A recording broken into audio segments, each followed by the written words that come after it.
Hello नमस्कार, स्वागत है आप सबका आपके अपने उत्कर्ष यूट्यूब चैनल पर। फाइनली सीटी ग्रेजुएशन के बाद अब सीटी 10+2 का नोटिफिकेशन भी आ चुका है। जी हाँ, राजस्थान के अंदर 14 ऐसे एग्जाम हैं जो सीटी 10+2 के बिहाफ पर आयोजित होते हैं। मतलब जिनके सीटी 10+2 क्लियर है वही इन 14 एग्जाम के अंदर अप्लाई कर सकता है और उसके बाद अपनी तैयारी को अपनी मंजिल तक पहुंचा सकता है। तो फाइनली सीटी 10+2 का नोटिफिकेशन आ चुका है। 14 वो कौन कौन से एग्जाम है जिसके अंदर सीटी 10+2 वाला अप्लाई कर सकता है, इसके अलावा कब से फॉर्म भरे जाएंगे, इसके अलावा और कुछ नई बातें यहाँ से जुड़ी हैं क्या, वो सब बातें इन छोटे सेशन में हम लोग करने वाले हैं। बेसिकली राजस्थान कर्मचारी चयन बोर्ड के द्वारा एक नोटिफिकेशन जारी कर दिया गया और कहा कि भैया सीटी समान पात्रता परीक्षा common eligibility test senior secondary level की बात करें 2026 इसका नोटिफिकेशन है। इसके ऑनलाइन एप्लीकेशन फॉर्म आमंत्रित किए जा रहे हैं और इसके अंदर कहा गया कि इसके आधार पर आपके 14 एग्जाम जो है वो इसी के आधार पर कंडक्ट होने वाले। जैसे राजस्थान वन अधीक्षक सेवा की बात करें, वनपाल की बात करें, छात्रावास अधीक्षक की बात करें, जमादार की बात करें, पुलिस कांस्टेबल की बात करें, एलडीसी की बात करें, कनिष्ठ सहायक की बात करें। जी कनिष्ठ सहायक एक दो मतलब अलग अलग कैटेगरी में है, ये जो अलग अलग में है। इसके अलावा लिपि ग्रेड सेकंड की बात करें, कनिष्ठ सहायक की बात करें, कनिष्ठ सहायक मतलब अलग अलग जो डिपार्टमेंट है उनके अंदर जो आपके कनिष्ठ सहायक हैं, एलडीसी की बात करें, जमादार की बात करें, कांस्टेबल की बात करें और वनपाल की बात करें, सब के सब वैकेंसी जो है इसी सीटी 10+2 के आधार पर कंडक्ट होंगी। तो ये आपके यहाँ से आ गया। अब इसको लेकर के यहाँ पर कुछ सामान्य दिशा निर्देश यहाँ पर जारी किए गए हैं जी। और यहाँ पर कहा गया, इसके अंदर ये कहा गया कि कार्मिक विभाग की अधिसूचना 16/1/2025 के अनुसार समान पात्रता परीक्षा का स्कोर परिणाम के दिनांक से 3 वर्ष तक मान्य होगा। मतलब ये जो आपकी सीटी की एग्जाम होगी, इसका परिणाम, इसका जो वैधता जो होने वाली है, वैधता आपके 3 साल के लिए होने वाली। इसका स्कोर 3 साल के जिस दिन रिजल्ट आ जाएगा उस दिन से 3 साल के लिए होगा। इसके अलावा यहाँ पर कहोगा कि एसएसडी आईडी के ऊपर ये सब चीजें आपको वहां पर मिल जाएंगी, या अभ्यर्थियों को जो वेबसाइट जो है, जो इनकी कर्मचारी चयन बोर्ड की वेबसाइट है, वहां पर इनकी लिस्ट जारी कर दी जाएगी कि कौन कौन बच्चे इस एग्जाम में पास हुए हैं। मतलब एग्जाम होने के बाद में यहां से आ जाता है। उसके बाद यहां से हम बात करें गुरुजी और क्या है, यदि कहा गया कि यदि यह समान पात्रता परीक्षा सीनियर सेकेंडरी स्कोर में न्यूनतम 40% अंक प्राप्त करने में विफल रहता है तो उसको यहां पर क्या कर दिया जाएगा, इससे डिवाइड कर दिया जाएगा। मतलब यह कहा गया कि सीटी के एग्जाम में आपको मिनिमम 40% मार्क्स लाने होंगे। इसके साथ साथ जो आपके अनुसूचित जाति है, अनुसूचित जनजाति है, उनको 5% की छूट दी जाएगी। तो यहां पर आपके 40% कंपल्सरी है। एससी और एसटी के लिए 5% की छूट यहां पर है। जी हां, इसके अलावा कहा गया कि समान पात्रता परीक्षा में उल्लेखित किसी पद पर भर्ती के लिए शैक्षणिक अर्हता, आयु, अनुभव आदि वही होगा जो उस पद पर भर्ती को शासित करने वाले नियमों के अनुसार होगा। अर्थात सीटी के बिहाफ के ऊपर किसी एग्जाम में नहीं बैठ सकते। जैसे सपोज करो इस सीटी 10+2 के अंदर किसी व्यक्ति 40 साल का कोई व्यक्ति है और वो इसके अंदर पास हो गया, ठीक है, 35 साल का किसी लड़का या लड़की है वो इसके अंदर पास हो गया, लेकिन यदि कोई वैकेंसी आती है पुलिस कांस्टेबल की आई, उसके अंदर कहा कि भाई हम 35 साल वाले को अलाउ नहीं करेंगे। इसका मतलब ये नहीं कि जो सीटी 10+2 पास है वो उस एग्जाम में बैठ सकता है, ऐसा बिल्कुल नहीं है। किसी एग्जाम में वही बच्चा बैठेगा जो उसके अनुसार उसके डिजायरेबल जो क्राइटेरिया उसको फुलफिल करेगा। तो ये तो सिर्फ उसके लिए एक पाथवे है, उसके अंदर बैठा जाएगा कि नहीं बैठा जाएगा ये उसके आगे वाले के डिपेंड करता है जी। ऑनलाइन आवेदन की प्रक्रिया की बात करें, पूरा का पूरा जो ऑनलाइन आवेदन है ये आपके एसएसओ आईडी के माध्यम से होगा। तो आप अपने एसएसओ आईडी पे जाकर के इसके अंदर पूरा इसके ऊपर अप्लाई कर सकते हो। यदि आप वन टाइम रजिस्ट्रेशन नहीं करवा रखा तो वो करवा लो, यदि है तो सीधा वन टाइम आपके एसएसओ आईडी पे जाकर के इसके अंदर आवेदन कर सकते हो। जी हाँ, यहां से एक और आता है कि यहां पर आ गया कि भैया उनके अंदर आपकी जो ऑनलाइन आवेदन करने से पूर्व अभ्यर्थी सुनिश्चित कर ले कि उनकी शैक्षणिक योग्यता भर्ती विज्ञप्ति नियमों के अनुसार है कि नहीं है, उसी के बाद आवेदन करें। ये सब बातें यहां से आ जाती है। मतलब आपको अपने डॉक्यूमेंट देख लेना है कि क्या है और क्या नहीं है जी।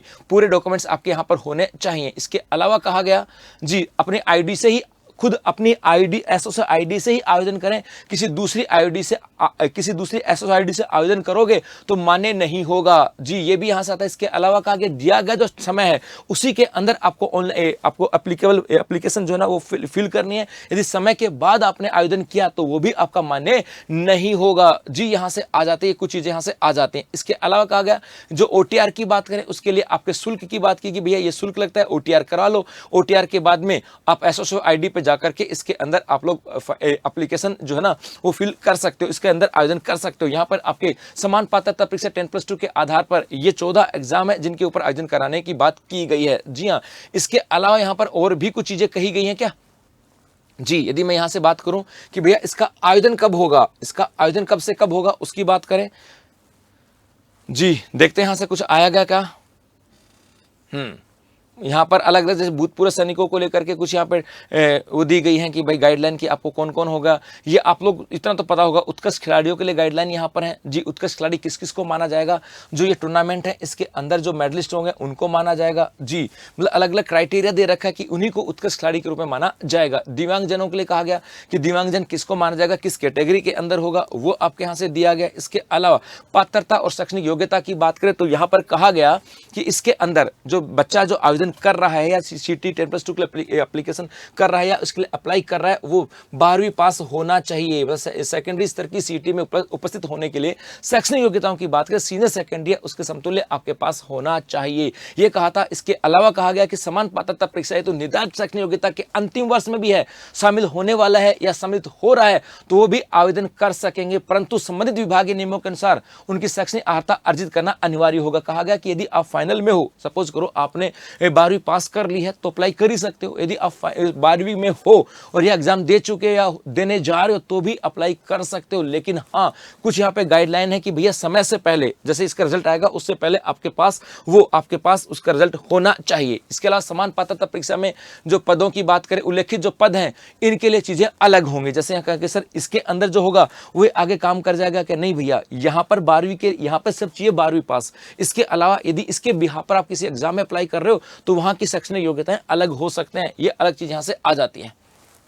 चलो जी, और आगे चले। यहां से राष्ट्रीयता की बात करें, कौन अप्लाई कर सकता है, भारत का नागरिक हो जी। यहां से आ जाता है। आयु की बात करें तो यहां पे कहा गया कि आयु की समान सीटी 10+2 के अंदर 1 जनवरी 2027 को न्यूनतम 18 वर्ष की आयु प्राप्त कर चुका हो और 40 वर्ष से अधिक नहीं हो। सीधी सीधी कहानी की बात करें कि 1 जनवरी 2027 को 18 वर्ष से लेकर के 40 वर्ष तक का बच्चा जो है वो इसके अंदर एप्लीकेबल है जी। इसके अलावा आयु सीमा के अंदर अलग अलग कैटेगरी के अनुसार आपकी छूट भी यहाँ पे दी जाएंगी। जो वो अलग अलग कैटेगरी के आधार पर जो छूट है वो आपके यहाँ पे दी जाएंगी, ये भी यहाँ से आ जाता है जी। इसके अलावा पंजीकरण शुल्क और ऑनलाइन आवेदन की बात करें कि गुरुजी ये फॉर्म कब भरे जाएंगे, मतलब 12वीं पास बच्चा फॉर्म भर सकता है 1 जनवरी 2027 को, 18 से लेकर के 40 साल उसकी एज होनी चाहिए। कैटेगरी वाइज छूट आपको यहाँ पे दी जाएगी। उसके बाद आपके मन में होगा कि सर फॉर्म कब से भरेंगे, तो ऑनलाइन आवेदन ये 24/6/2026 से लेकर के 23/7/2026 तक जमा होने वाले हैं। मतलब 24 जून से लेकर के 27 जुलाई 2026 को रात को 12 बजे तक 11:59 तक SSID पे जाकर के आप लोग यहाँ पर आवेदन कर सकते हैं। और इसका आयोजन जो होगा, परीक्षा का आयोजन ये 23 अक्टूबर से लेकर के 25 अक्टूबर 2026 को होने वाला। मैं सीधा सीधा बोलूं कि 10+2 सीटी का नोटिफिकेशन आ चुका है जी। सीधी सी बात है, इसके अंदर 12वीं पास बच्चा फॉर्म अप्लाई कर सकता है, या जो बच्चा 12वीं में एग्जाम दे चुका है या देने जा रहा है वो भी बच्चा अप्लाई कर सकता है। तीसरी बात, 1 जनवरी 2027 को 18 से लेकर के 40 साल उसकी एज होनी चाहिए। SSID के माध्यम से फॉर्म भरा जाएगा जी। ये भी याद रखना, खुद की SSID से फॉर्म भरना है। और यहां पर इसके अंदर कहा गया कि फॉर्म कब से कब, तो 24 जून से लेकर के 23 जुलाई 2026 तक फॉर्म भरे जाएंगे। और 23 से लेकर के आपके कब तक की बात करें, 23 से लेकर के 25 अक्टूबर 2026 को आपकी ऑफलाइन एग्जाम करवाई जाएगी। ये कुछ बातें आती मोटी मोटी जो आपको ध्यान में रखना है। इसके अलावा तब थोड़ा सा और आगे चलें साहब जी, है ना। इसके अलावा थोड़ा सा और आगे चलें कि गुरुजी क्या है यहाँ पर जी। ये निर्देश हैं जो आप लोगों को ऑनलाइन जब आवेदन करना है उसको लेकर के, जो आपके यहाँ पर OTR में लाइव फोटो वगैरह है वो आपके यहाँ पे जाएंगे। जब आप लोग फॉर्म अप्लाई करोगे तो आपकी लाइव फोटो वगैरह वहाँ पे जाने वाले हैं। अब विशेष टिप्पणी की बात करें, ये भी पूरा यहाँ पर दिया गया जी। ठीक है साहब, चलो अब थोड़ा सा और आगे चलें जी। संशोधन की बात करें, यदि आपने भर भी दिया तो बाद में संशोधन यदि करना होगा तो संशोधन की अनुमति, कुछ चीजें होंगी जिसमें आप चेंजेस नहीं कर सकते। नाम है, पिता का नाम है, जन्म तिथि है, फोटोग्राफ है, इनमें चेंज नहीं कर सकते। बाकी चीजों में आप लोग चेंजेस कर सकते हो जी हाँ। चलो आगे देखो, उसके बाद चलते हैं हम लोग थोड़ा सा और भी आगे, जो आप लोगों के लिए एक खास चीज यहाँ पर है जी। उसकी भी चर्चा करते हैं साहब जी। ये यहां से आ जाता है और वो है आपके समान पात्रता परीक्षा हेतु परीक्षा की स्कीम एवं पाठ्यक्रम। हो सकता है आप लोगों के मन में ऐसी बातें आए कि सर इसके अंदर कितने नंबर का पेपर आएगा, क्या कहानी यहां पर होने वाली है। तो आपके विषय विवरण की बात करें, इस बार आपके यहां पर इसके अंदर परीक्षा की स्कीम की बात करें तो राजस्थान का इतिहास, राजस्थान की कला संस्कृति, राजस्थान का भूगोल, राजस्थान का भारत का भूगोल, राजस्थान के विशेष संदर्भ में भारतीय राजनीतिक व्यवस्था, राजस्थान की अर्थव्यवस्था, दैनिक विज्ञान, तार्किक विवेचन, गणित, समसामयिक घटनाएं, जन स्वास्थ्य, कंप्यूटर की जानकारी, सामान्य हिंदी और अंग्रेजी, ये सब चीजें आपके यहां से आने वाली हैं। 120 प्रश्न होंगे, 240 नंबर का होगा, मतलब हर एक प्रश्न 2 नंबर का होगा। और यहाँ पर आपके 2.5 घंटे का पेपर होने वाला है। ये परीक्षा की स्कीम, ये आपके सब्जेक्ट होने वाले हैं, इतने क्वेश्चन आएंगे, इतने अंक का होगा और इतने समय का आपका यहाँ पर होने वाला है। इसके अलावा यहाँ पे देखो कुछ चीजें यहाँ से बता दूं, जैसे जन स्वास्थ्य है, ये नया जोड़ दिया गया। भाई कंप्यूटर की जानकारी तो पहले थी, करंट अफेयर्स था, लेकिन इस बार जन स्वास्थ्य को लेकर के ये भी नया जोड़ा गया। जन स्वास्थ्य का मतलब आम व्यक्ति का स्वास्थ्य को लेकर के, हेल्थ को लेकर के, जिसको हम लोग साइंस के अंदर चीजें काउंट कर सकते हैं जी, ये यहाँ पर जोड़ा गया। और इस पूरा का पूरा पेपर जो है ये आपका ऑब्जेक्टिव टाइप होने वाला है और इसके अंदर 1/3 नेगेटिव मार्किंग भी होने वाली है। इसके अलावा अब पाठ्यक्रम विवरण में जैसे राजस्थान के इतिहास में क्या क्या चीजें आएंगी, है ना। इसके अलावा कला संस्कृति के अंदर स्थापत्य कला, सामाजिक जीवन, पंथ, भाषा, बोलियां, ये आने वाली है। भारत के भूगोल में भारत के भौतिक स्वरूप है, नदियां, झीलें, है ना, वन्य जीव अभ्यारण्य है, आपदा प्रबंधन और जलवायु परिवर्तन, ये भारत का आपदा प्रबंधन और जलवायु परिवर्तन है जी। राजस्थान के भूगोल में आपका पूरा भूगोल यहाँ से आ गया। इसके अलावा राजस्थान के विशेष संदर्भ में राजनीति व्यवस्था मतलब है संविधान है, प्रस्तावना है, अधिकार है, नीति निषेध तत्व है, राष्ट्रपति है, प्रधानमंत्री है, मंत्रिपरिषद है, वो यहाँ पर आ जाएगा। राजस्थान में राजस्थान का राज्यपाल, मुख्यमंत्री, विधानसभा, सूचना आयोग, जन राज्य मानवाधिकार, ये यहाँ से आ जाएगा। स्थानीय स्वशासन, पंचायती राज।